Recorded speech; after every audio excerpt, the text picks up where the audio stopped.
Thank you very much, everybody.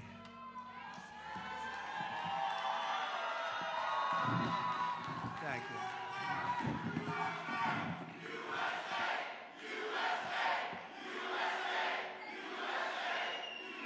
Such great spirit. I want to start by saying it's going very well. There are some bad spots in Pennsylvania where some serious things have been caught or in the process of being caught, but the election itself is going very well. We're leading, I believe, in all 7 swing states. So I appreciate everybody's work, and the spirit is unbelievable. I don't think there's ever been anything like it in our country's history, frankly, because we want to see our country get better.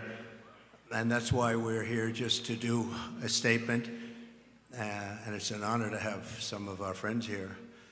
In less than 4 years, Kamala Harris has obliterated our borders, obliterated.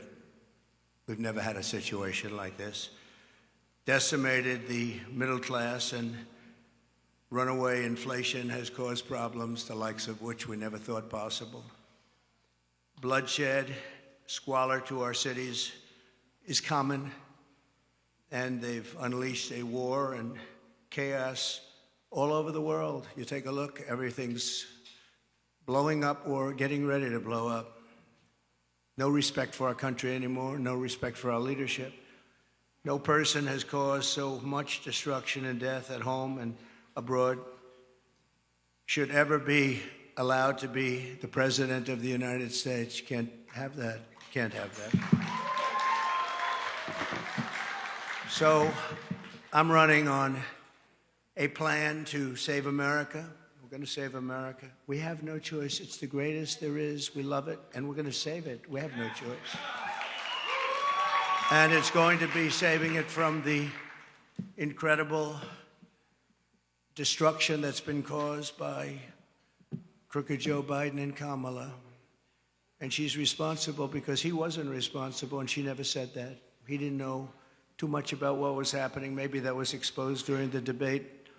And yet still, the way they took that away from him was not right. It wasn't right. Shouldn't have happened that way. They walked in, they said, we're taking it away. They stole the presidency of the United States. You can call it a coup, you can call it whatever, but they stole it. They went in like taking candy from a baby, and can't have that. And she's running on a campaign of demoralization and really a campaign of destruction. But really, perhaps more than anything else, it's a campaign of hate. It's a campaign of absolute hate. And, you know, I said yesterday that she's a vessel. She is a vessel. It's a very big, powerful party with smart people. I have to be smart. But it's vicious. They're vicious, and they're perhaps even trying to destroy our country. Because who would want open borders where millions of people can flow in from prisons and from gangs, the worst gang members anywhere in the world? Who would want this for our country? Who would want all of these transgender operations all over the place, like at will? Even if you're in detention, I want a transgender. These are things she stood for. Who wants to defund the police? She's wanted her whole career to defund the police. She only changed recently. She changed on 15 different items. Fracking. She was against fracking at the highest level. Wouldn't even think about it. Now all of a sudden, oh, I'd like fracking very much. But they change after the election in about 2 minutes, and I think Pennsylvania understands that. After 2 assassination attempts in just over 3 months, her lies and her slanders are very shameful and really inexcusable. And I can say that if I were president and somebody was being threatened, openly threatened, like they've threatened me, I would say, if you do that, even if this was an opponent who I disliked, if you do that, we will obliterate your entire country, and it would all stop. But they wouldn't make that statement. They won't make that statement. And essentially, that statement has been made by other presidents, even concerning their opponents, as you know. Today we're going to talk about the real character of Kamala, and a person who has no remorse for the anguish she's inflicted upon families all across America. On the contrary, I have to tell you, Kamala intends to conflict and keep this misery going, and she's going to keep it going as long as she can, because that's the only way she can get elected. She's going out and only criticizing, talking about Hitler and Nazi, and because her record's horrible. Her borders are the worst in the history of the world. There's never been a border in the world like this. I always say in third world countries, banana republics, they'd fight them away with sticks and stones if they had to. We let them come in, come on in. Knowing in many cases they're murderers, they're drug lords, they're traitors in so many ways to our country. If they were involved in our country at all, even that, they're coming back in. People that left because they were traitors are coming back in. Everybody's coming back in. And it's at a level that we've never seen before. Criminals off the streets. And you know, other countries from where they're coming are now setting records, good records for them, where crime is down 70 and 75%, because they're taking the criminals off the street. They're emptying their jails into our country. And they're not finished yet. I'm amazed. I thought they would have done it by now, but if you take a look at Venezuela, their crime is way, way, way down. Then you go to Caracas and you wouldn't recognize it. You can actually walk the streets without being shot or killed or mugged. It's becoming a safe city because they've taken all their criminals, most of them, the rest are coming. They're all coming. They've taken their drug dealers and they've put them into the United States of America. Thank you very much, Kamala. I appreciate it. But she continues, and she will continue this misery, and her policies have caused such harm and such pain. And the three great people up here with me are going to just discuss that for a little while, about what's happened to them, how their lives have been shattered. I'd like to begin with the story of one mother whose life Kamala has utterly destroyed this life. And we're talking about thousands of people in very similar situations. Every day under Kamala, open border policies. And if you remember, Joe Biden appointed her as the border czar. She doesn't want to use that term, but let's say we'll just use a different term. She was responsible for the borders, totally responsible. She never made one call to Border Patrol. 2 weeks ago, the Border Patrol endorsed me with the most beautiful endorsement I think I've ever gotten.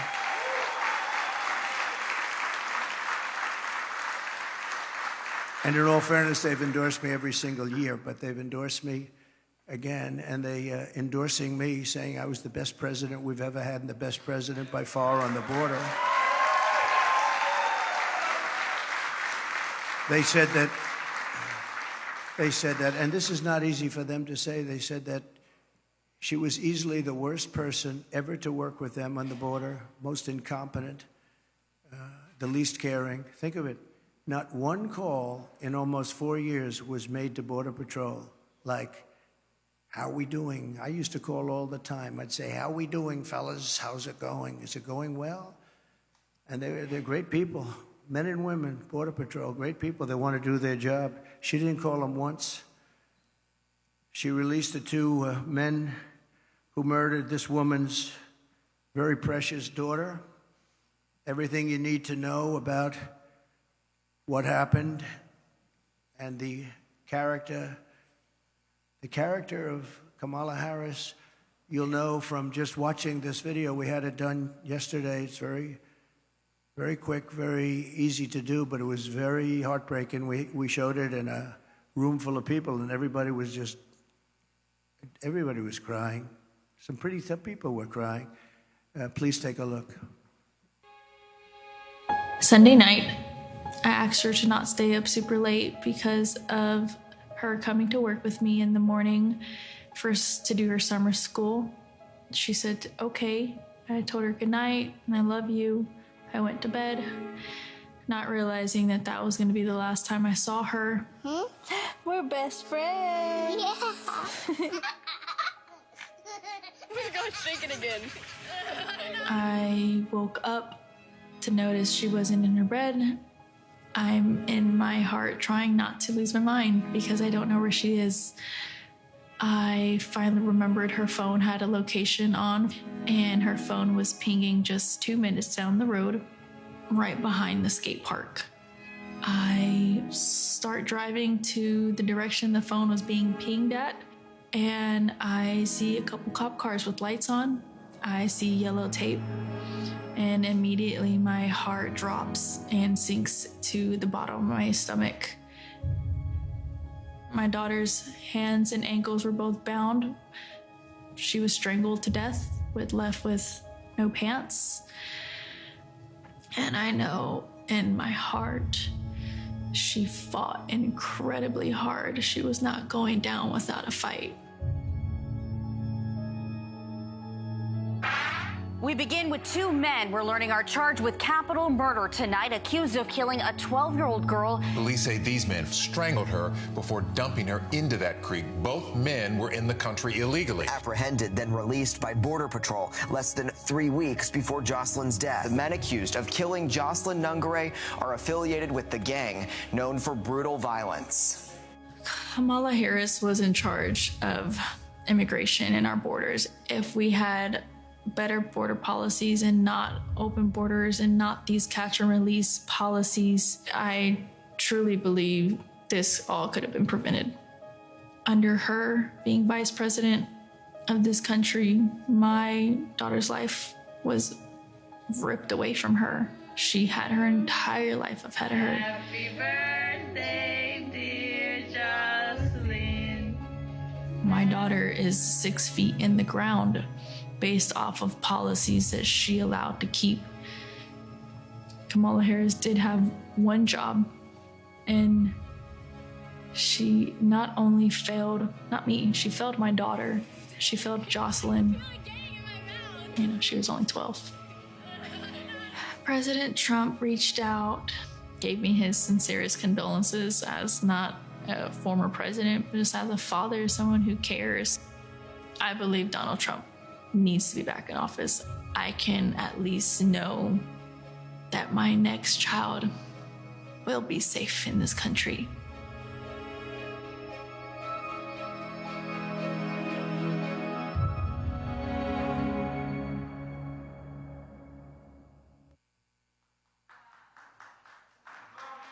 Thank you very much. So I know we talk about inflation and the economy, but to me, there's nothing more important than the fabric of our country being destroyed by people placed there, violently placed there, as far as I'm concerned, foolishly, stupidly placed there. I think what's happening on the border is the single biggest issue, and I'm seeing it more and more when I speak. I see it more. Inflation's terrible. It's hurting our country. It's just decimating our seniors. That's why I talk about Social Security. No tax for our seniors on Social Security because they've been decimated by inflation. But what Kamala did to Jocelyn and her family is the most heartless and cold-blooded betrayal imaginable. Thousands of cases just like that, thousands.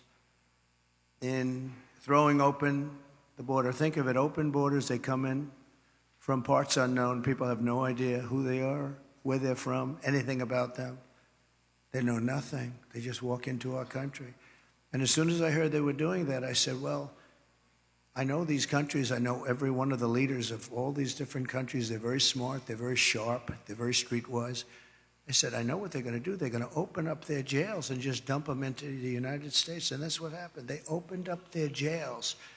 And some of the most ruthless killers in the world are now roaming our fields and our streets all over the United States. I knew that was going to happen, and I would do the same thing if I were running one of those many countries that we're talking about, and not just the 3 or 4 that we constantly mention that are near us, all over South America, all over the Middle East, all over Asia, all over Europe, all over Africa. Tremendous numbers of people are coming out of Africa, and they're coming from all over the world. They're dumping them at our border, pushing them across the line, and say, don't ever come back. If you come back, we're going to kill you.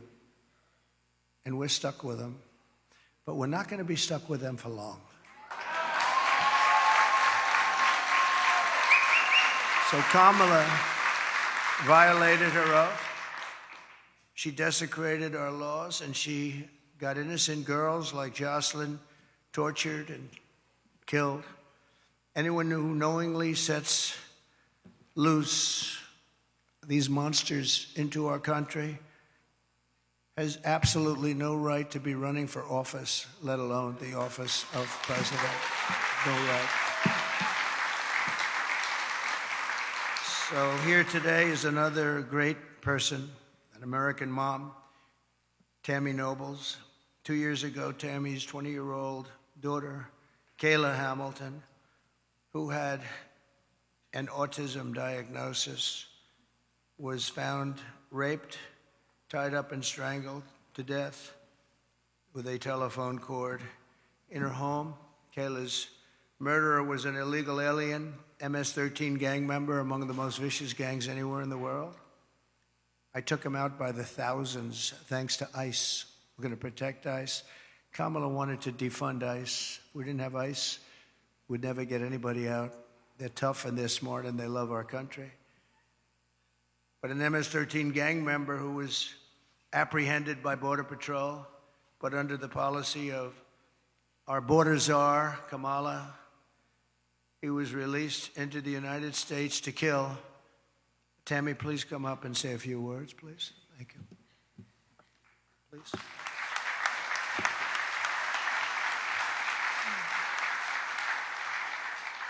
I just wanted to say that Homeland Security did not do their job.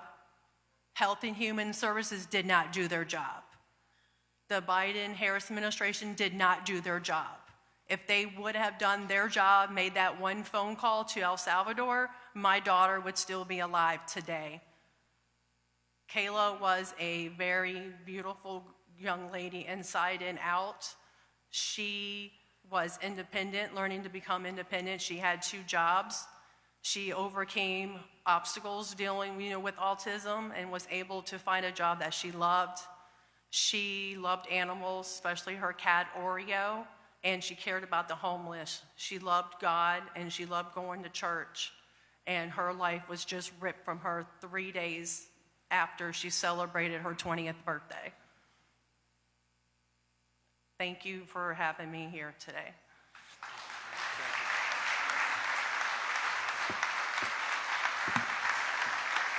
Thank you, Tammy. And we will not forget Kayla. And she's looking down. She's very proud of Mom. Kamala's cruel and immoral actions on our border are actually disqualifying, in my opinion. She's unfit. She's an unfit person. And she knows this is going on. She never called anybody, including the 13 soldiers that were so needlessly killed in Afghanistan with that horrible moment in time where our country was just lost all respect from the whole world when they saw that. That's one of the reasons that Putin went in. He would have never gone in. Ever he wouldn't have gone in. If I were president, he would have never gone in. I ended his pipeline in Europe, no problem. And what happened? Biden comes in, he proves it right away, but he kills the Keystone Pipeline. Putin never would have come in. And he didn't, by the way, for 4 years. There was never a threat that he was going to do that. But he saw weakness, and I think a lot of it was seen in that horrible period of time. She is also aiding and abetting the cartels, allowing vast quantities of deadly drugs to pour unchecked into our country. And remember this, they now have an app. You call the app and you bring whatever you want, you bring them over, they'll tell you exactly. Can you believe it? They have an app. And they have airplanes, big, beautiful Boeing airplanes flying back and forth over our border. They were saying, where are those planes coming from? Where are they going? They were loaded up with migrants. They're dropping them out in the Midwest. They're dropping them all over the place. And I will tell you, if you look at Aurora, in Colorado or in Springfield, in Ohio. In Ohio, they dropped 32,000 illegal aliens. They tried to give them legal terminology, but it's not. Illegal aliens, 32,000 into a 50,000 person town, beautiful town, no problems. And now they don't know what to do. And they want to be nice, and the mayor wants to be nice. His big thing is to get interpreters because they don't speak English. It's very hard to get interpreters. And he's trying to get interpreters. But in the meantime, they're taking up the hospital. So when people from Springfield would routinely be able to check with a doctor, go to a hospital, they're unable to get in, they're packed. The whole town has changed. And this is happening all over our country. Aurora probably is an even worse situation because you have the meanest, worst gang from Venezuela in the world, probably, maybe as bad or worse than MS-13. And they've literally taken over the town. They've taken over large sections of the town. They've gone into the real estate business. They've taken over apartment complex. They took over a number of complexes where the people are paying them rent. They've become the landlord. Isn't that nice? And they're rough, tough people, and they have the latest weapons. They have military-quality weapons, and everyone's saying, where did they get them? We got to get them out of here. We're going to get them out fast. We're going to get them out fast.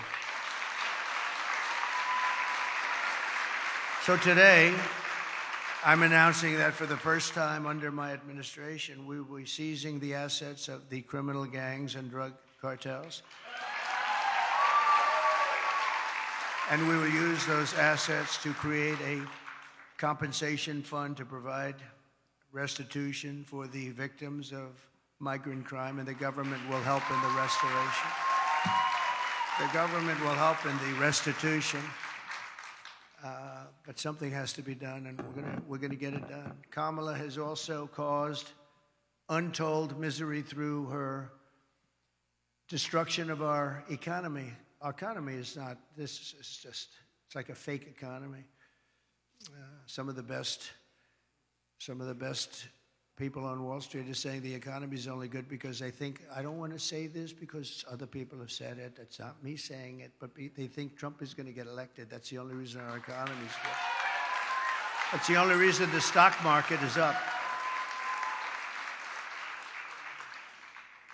Scott is here, I think, someplace, and he's one of the most respected people on Wall Street. He's actually made a very big point of it, that the stock market is only doing well because of the fact that they think Trump is going to win the election. So we'll see. But Kamala cast the deciding votes that caused the worst inflation in our lifetime, maybe the worst inflation we've ever had, because I don't think they're, I mean, I know for a fact they're not adding all of the numbers. If they did, I think it's the worst inflation probably in the lifetime of the country. And it's costing typical American families over $30,000. Nearly half of Americans now say they're broke. Think of that. Half of Americans are saying they're broke. They have no money. 2/3 say they're living from paycheck to paycheck, and that's a record. We've never had that. To that extent, we've never, ever had that. Millions of Americans are lying awake at night, worried about how they'll pay their bills because Kamala wrecked their family finances, and she's done that. She's done nothing good. They have done nothing good. And I speak of Kamala, but it's partially Joe, but Joe's out of it, you know. Joe's sort of out of it. He's been out of it for a long time. Now she wants to raise taxes for the typical family by $3,000 a year. She's got no empathy for the hardworking Americans whose dreams she's killed, and said recently that there is not one thing that she would do differently from Biden. That's only because she choked. I'm sure she could have come up with a couple of things if she really thought about it, because there's been so much destruction caused by the Biden administration.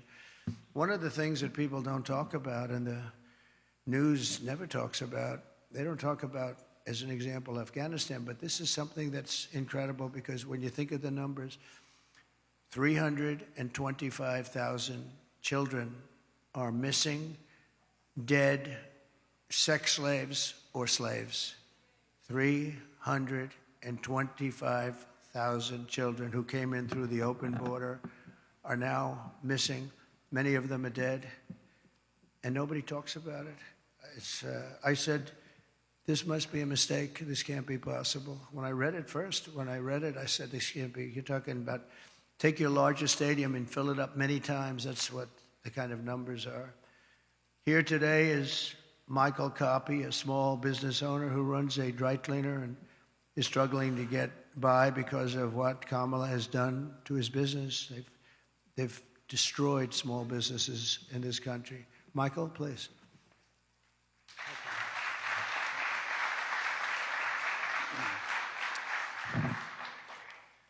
I just want to say thank you, Mr. President, for affording me the opportunity and the high honor of joining you here today and sharing my small business story with you folks and the American people.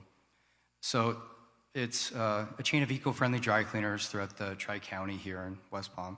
And it seems not too long ago, just a few years, the customer and us, the small business owner, we were able to keep up with inflation. There were resources available to us for expansion, or if you had a bad month, you know, if there was something you needed to make up for, it seemed like the support was there.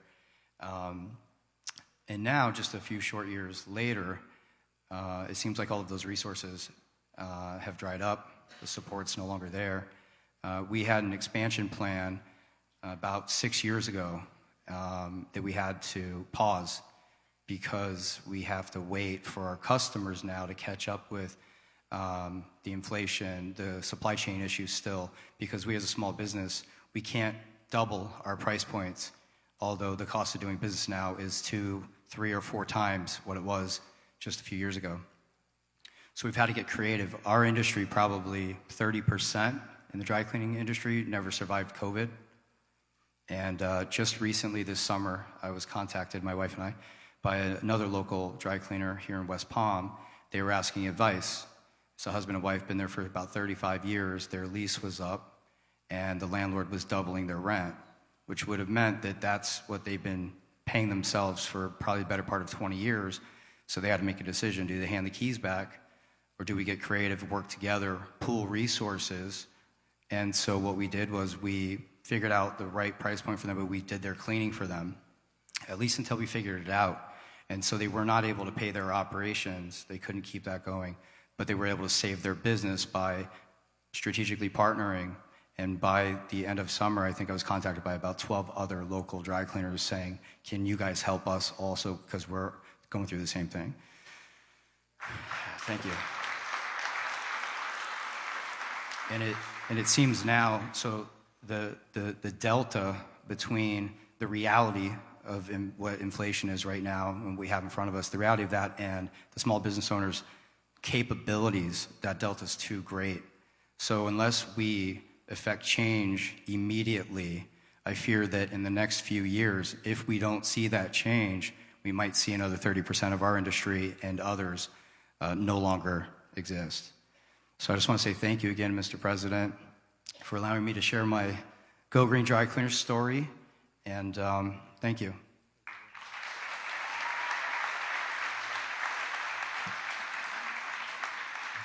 Thank you very much. We really helped a lot of people during the prime time of the China virus, and we helped a lot of people, and we did it intelligently. Then when they took over, they just threw money around like it was dirt. And as you know, the recent monster hurricane, Helene, just wiped out so much. If you look at the different states, North Carolina, Georgia, Alabama, South Carolina, Florida, Tennessee, it was just devastating. And the response was the worst since Katrina, but really a lot of people think it was much worse than Katrina. It's still, they haven't shown up. They're not in North Carolina. The people of North Carolina have suffered incredibly, and there's just nobody to help them. FEMA has been a total disaster. We had FEMA that was fantastic when we did this, because we had our hurricanes too. We had some bad ones, but we did a great job with it. It's not there. And then you see that they, originally blamed, and then they tried to take it back, but it was a little late. But they said that the money was spent on bringing illegal migrants into our country. They spent close to $1 billion, and these were funds that were spent. And you have to say, I mean, I was in North Carolina recently, and I looked at devastation that was just, unbelievable. There was nobody there from the federal government. The local people have done incredible things. Franklin Graham has done incredible things. He's been amazing. But there was nobody there. So we're pleased also to be joined by Christy Shamblin, person I know and I've gotten to know over the last year or so, the mother-in-law of fallen Marine Corps Sergeant Nicole G. Nicole made the ultimate sacrifice during the disastrous withdrawal. Not that we were withdrawing. I was going to withdraw, but we were withdrawing with dignity and strength and power, and we were going to keep Bagram, the big air base, because of the fact that it was so close to where China makes their nuclear weapons. 1 hour away. We should have kept it, and we didn't do that. But the way they withdrew, they took the soldiers out first. No, you take the soldiers out last. I went 18 months without one soldier. I spoke to Abdul, the leader of the Taliban. We went 18 months without one soldier even being shot at, no soldier being killed for 18 months. And then we left, and you had this group of incompetent people take over. Guys like Milley should have been fired. They should have been fired. Anybody that was involved with that disaster should have been fired.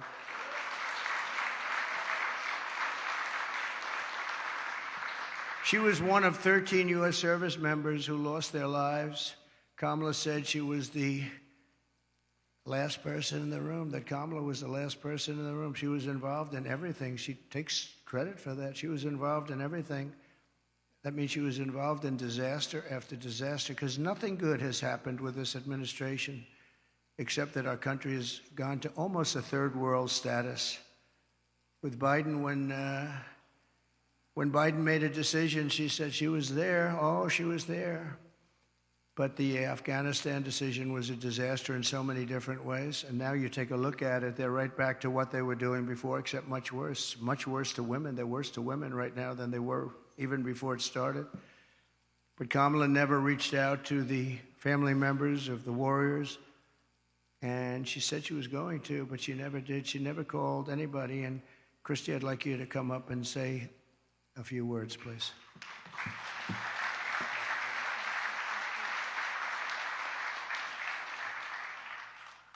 Hi, good afternoon, good morning. My name is Christy Shamblin, and my daughter-in-law was Sergeant Nicole Leanne G., and she was killed in the botched Afghanistan exit at Abbey Gate. She was the cornerstone of a very large family. And instead of planning family gatherings and holiday meals and Christmases and baby showers, our family and thousands of other families plan outings at funeral grave sites, and that is where we as a family celebrate my daughter-in-law at Arlington National Cemetery, because she is in the ground. Her story isn't unique to our family, she's just ours. There are thousands and thousands and thousands of wounded veterans who came home from that war, who need our help and who are ignored by our current administration. President Trump demonstrates peace through strength. I know what he told the Taliban when he was negotiating with them, because I've made it my business to know. And what he said to them when he was negotiating with the Taliban, he said, "I will kill you if you harm one hair on one head of an American."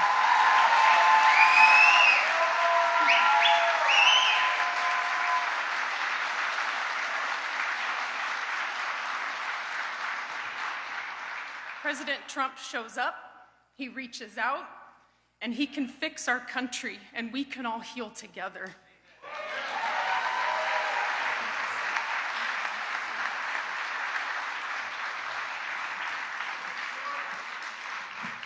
Thank you very much. It's so sad. So many cases like this. Nobody should have died. First of all, when they left, the soldiers should have been there. They shouldn't have been home watching, except for a small group, and Many of them got killed, and large numbers. Nobody ever mentions the arms, the legs missing, gone, the face just obliterated. Nobody talks about them. I talk about them all the time. But I want to thank you, Christy, and we'll carry Nicole's memory in our hearts forever. The full consequences of Kamala's 4-year reign are almost too terrible to discuss or contemplate. We're coming to the end of a great campaign. I think we've had a great campaign.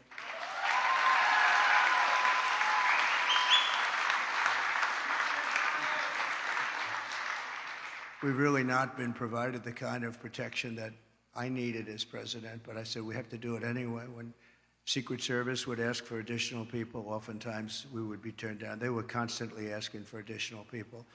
And I found Secret Service to be very brave. When I was hit and went down, they were right on top of me within seconds. I tell you what, those bullets were flying right over my head. I heard them. And these guys were right. I don't know how they didn't get hit, actually, but they were right there. You take a look at the video. One thing we would say, the video is there for people to see, but they were never given the kind of help that they requested, because our rallies were massively large and they needed more people, and they were always fighting for more people, and it was never given to them. Now they're being given, I hope, what they need, but we were, that was a constant fight. They'd come to me and they'd say, you guys don't want to give us the people. And yet Biden was covered, and they'd have like 2 people show up. But Kamala is grossly incompetent, a total train wreck who has destroyed everything in her path. She's destroyed everything.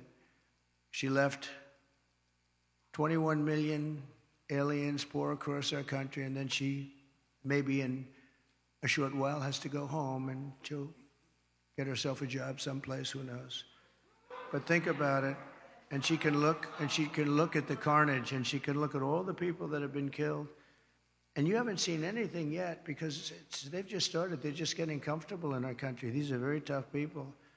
These criminals make our criminals look like nice people. And she let the more than 13,000 convicted illegal aliens, nobody would have let these people into our country. And remember, they came out of the worst prisons in the world, the meanest, nastiest prisons in the world. And when she says that she wouldn't do anything different, does that mean that she would have let 325,000 migrant children probably die, most of them, many of them, but at a minimum, they're slaves or they're sex slaves, and they're all over the country? Does that mean that she wouldn't have changed that? Does that mean that she wouldn't have changed so many of the other things that led to so much death and destruction and even financial destruction of our country itself? We could end up in a depression because of what she's left with us. They are the worst combination president, vice president in the history of our country. And I often say Jimmy Carter's a happy man, because his administration, by comparison, was totally brilliant. It was brilliant. After Kamala endorsed defunding the police, she bailed out rioters, looters, and murderers, took them right out of jail during the violent crimes in the United States. Remember, that was in Minnesota. Minneapolis was burning down. It was burning to the ground. I watched the CNN announcer say, "This is a friendly group of people." And over his shoulder, the entire skyline was burning. I've never seen it, but that's the fake news. But violent crime in the United States is up 37%.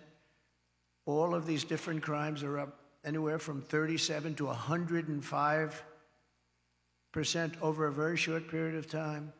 And it's almost like nobody even cares about it. Very simply, Kamala Harris is not fit to be your president. We can't have it happen. We can't have it happen. We're going to make this country strong again. We're going to make it great again. We're going to be respected again.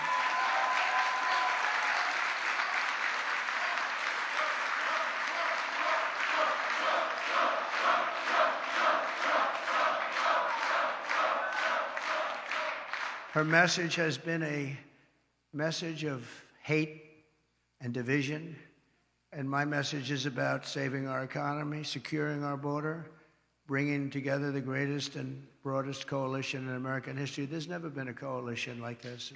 Everybody's included. And on issue after issue, she broke it. They broke it together. But for purposes of this election, she broke it. Can't let her go. And I'm going to fix it, and I'm going to fix it very fast.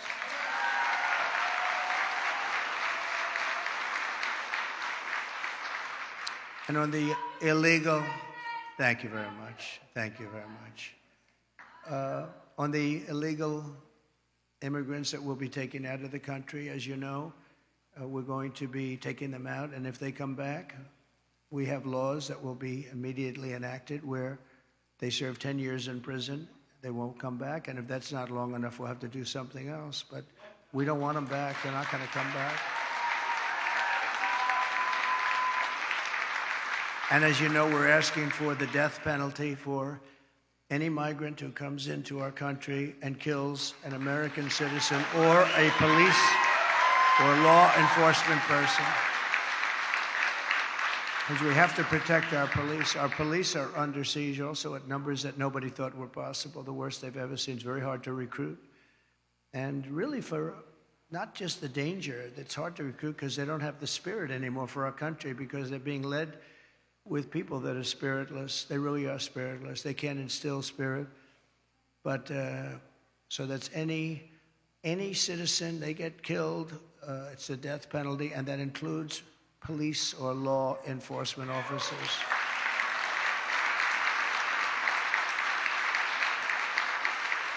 But we're going to revive our economy. We're going to use a system of very fair, very reasonable tariffs. As I said, so powerful. We've never used them. I used them. China paid us hundreds of billions of dollars, and no other president's gotten 10 cents from China. China had a free ride, but so did many other countries. European Union is taking advantage of us. They don't take our product, and yet we take their product all over the place. We take their farming product. We take their cars left and right, right?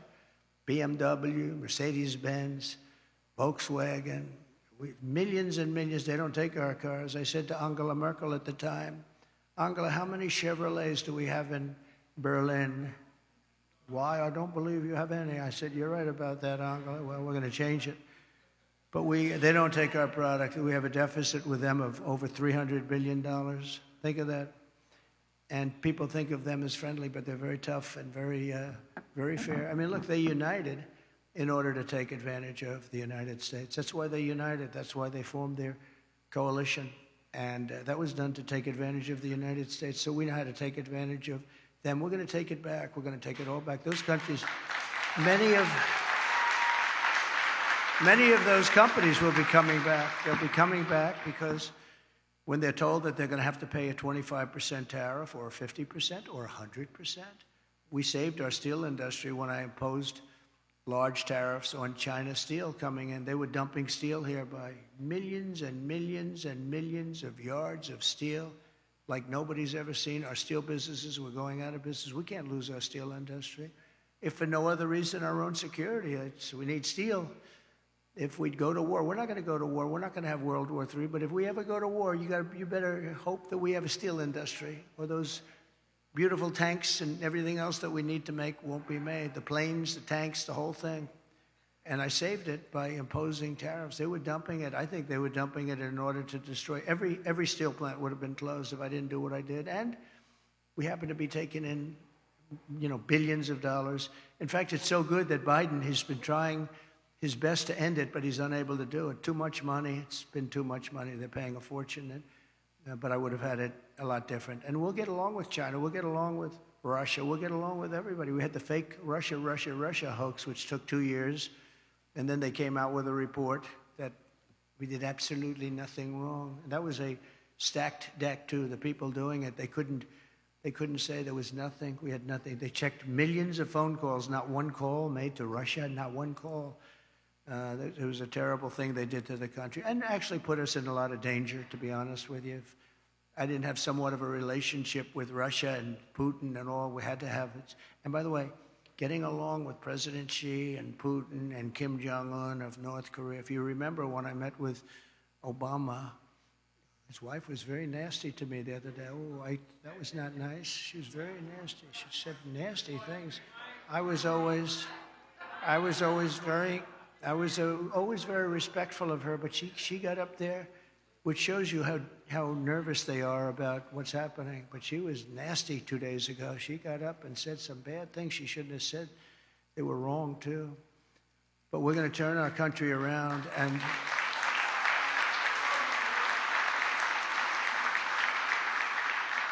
and we're going to pay a lot of respect to the three representatives, because that's what they are. They're representatives of millions of people. I mean, the businesses, so many businesses are just dying right now. There are millions and millions of people. They're representative of, and our wounded and our hurt soldiers. We have to take care of them. They came back from Afghanistan. Boy, nobody talks about them. They just don't talk about them. But I talk about them, and we're going to take care of them. You know, we had the greatest success with the VA, the Veterans Administration. We had a 92% approval rating. We got it so they had choice because they were waiting 4 or 5, 6.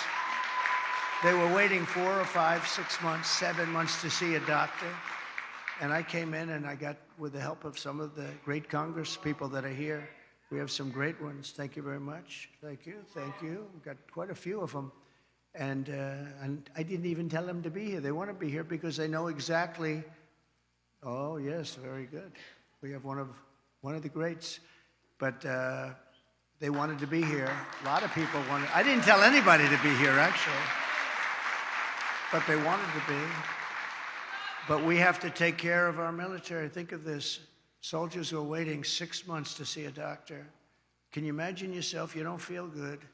You could be cured with a pill or with a shot or with something very minor, like a minor operation, and after 6 months, you're now terminally ill. So I made it, and they've been trying to do this for 48 years. I made it, we call it choice, like school choice, which is also a very good thing, by the way.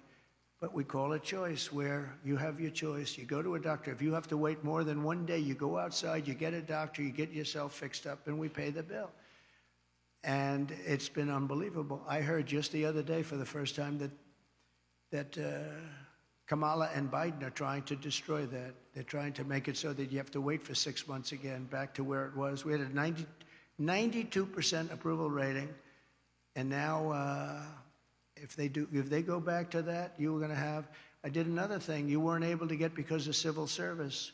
You weren't able to get fire people. If somebody was a degenerate, if somebody was terrible, if they treated our heroes badly, we want them fired. We want them fired immediately. But we were unable to get them fired because they were protected by unions and by civil service. And I had it passed in Congress, which people have also been trying to get. And we were able to fire 9,000 people out of the VA and replace them with people that love our heroes as opposed to sadists. We had sadists.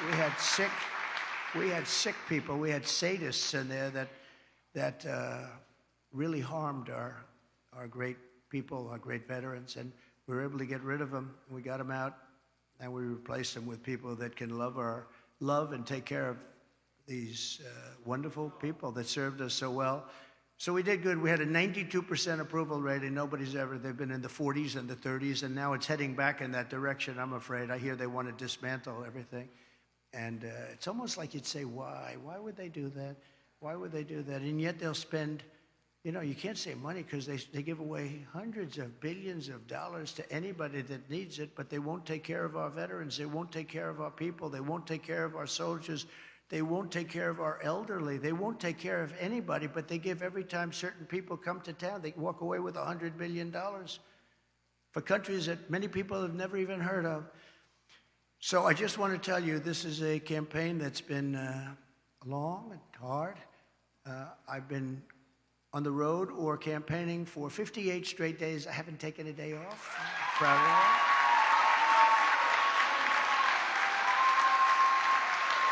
And I won't be taking one off. We have 7 days to go. You can be sure I won't be.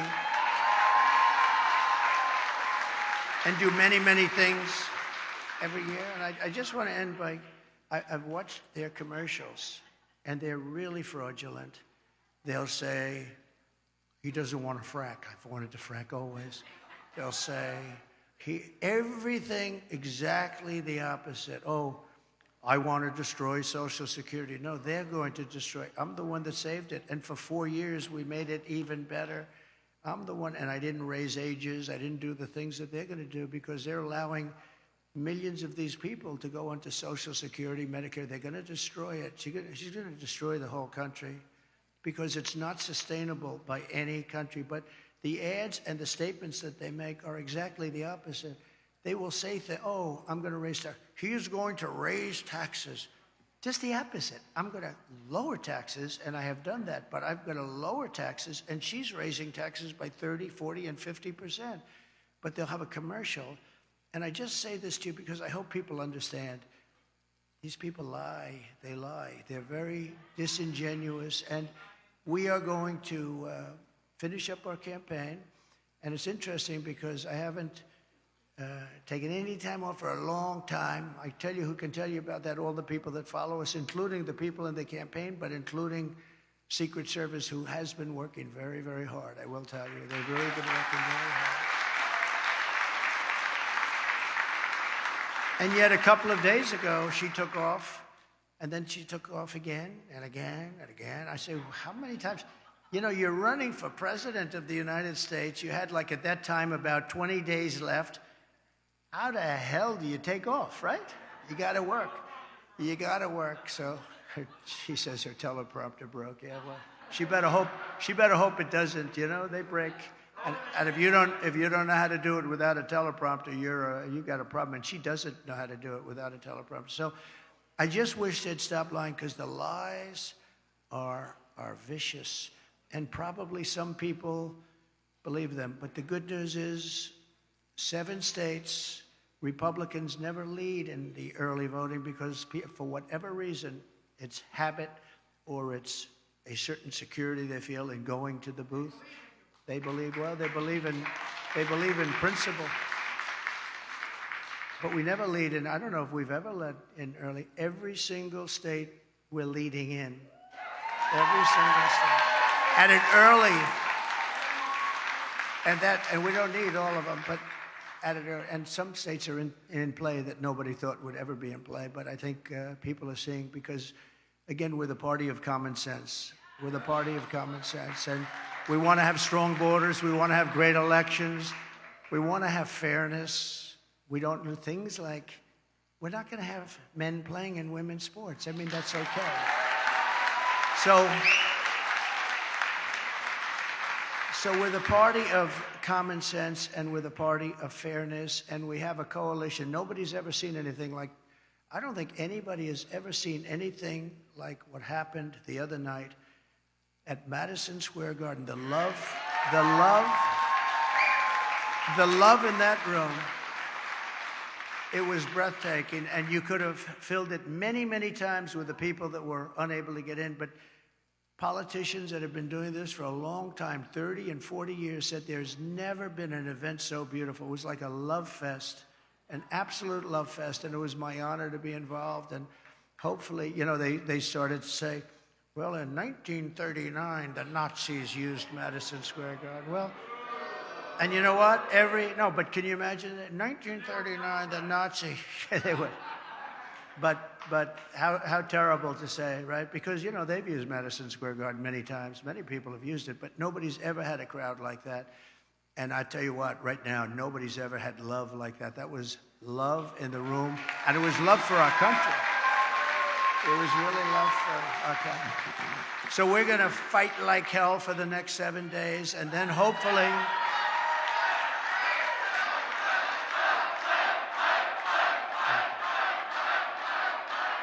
And then hopefully, and most importantly, we're going to be fighting even harder for the next 4 years, because we're going to turn this around and we're going to make this country greater than it has ever been.